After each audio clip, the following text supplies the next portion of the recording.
কিন্তু উত্তৰ পদশিলা আৰু দক্ষিণ পদশিলাত ফলগুৰি, দক্ষিণ পদশিলাত আৰু উত্তৰ পদশিলাত নৰুৱা ভকত বহি পেলাই নাম কীৰ্তন কৰে। তিনি সংঘৰ পৰম্পৰা। এয়াই আমাৰ দক্ষিণ পদশিলা। তাতে গুৰুজনাৰ পদচিহ্ন স্থাপন কৰি থোৱাৰ কাৰণে পদশিলা কোৱা হয়।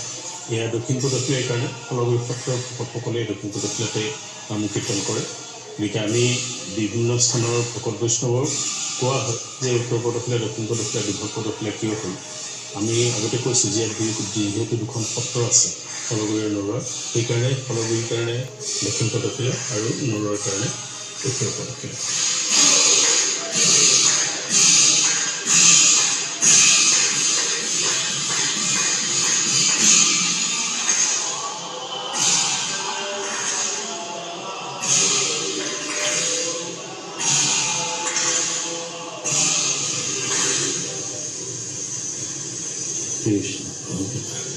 এই আমাৰ বৰদোৱাৰ শ্ৰী শ্ৰী নৰসত্ৰৰ সত্ৰাধিকাৰ প্ৰভু শ্ৰী দেৱানন্দ গোস্বামী।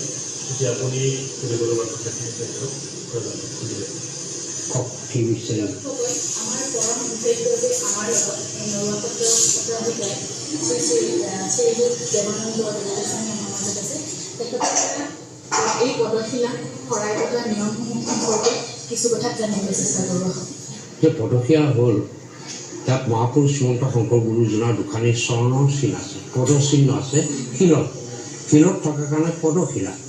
এই পদশিলা আমাৰ বাবে বুদ্ধিদুম শিলিকা বৃক্ষ, য'ত গুৰুজনে তেওঁৰ সমস্ত ভাষা, কলা, সংস্কৃতি আমাৰ অসমীয়া জাতিৰ গঢ়ি থৈ গ'ল শিলিকা বৃক্ষৰ তলত। সেই শিলিকা বৃক্ষৰ তলতে শিলতে বহিছিল, শিলতে থৈছিল, গছৰ বাকলিত লিখিছিল ৬৭ বছৰ কাল বৰদোৱাত থাকোঁতে।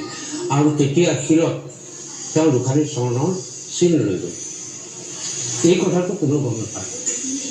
সেই চিন লৈ গ'ল, তেওঁ দুখানি চৰণ সদায় একে জেগাতে এটা ঢেঁকী দি থাকিলে ৩ মাহতে ভৰি খোজ বহা নিচিনাকৈ সেই নিৰ্দিষ্ট স্থানত তেওঁ চৰণ কৰি পেলাই লেখক কৰোঁতে এই কথাখিনি কোনেও গম নাপায় বা অনুভৱ কৰা নাই। ৬৭ বছৰ বয়সত বৰদোৱাৰ পৰা তেওঁ গুচি গ'ল। আজিলৈকে গুৰুজন বৰদোৱালৈ নাহিল।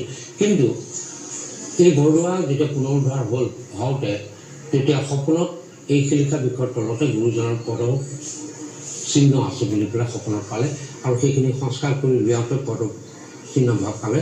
তাকে আনি থাপনাত প্ৰতিষ্ঠিত কৰি লৈছে।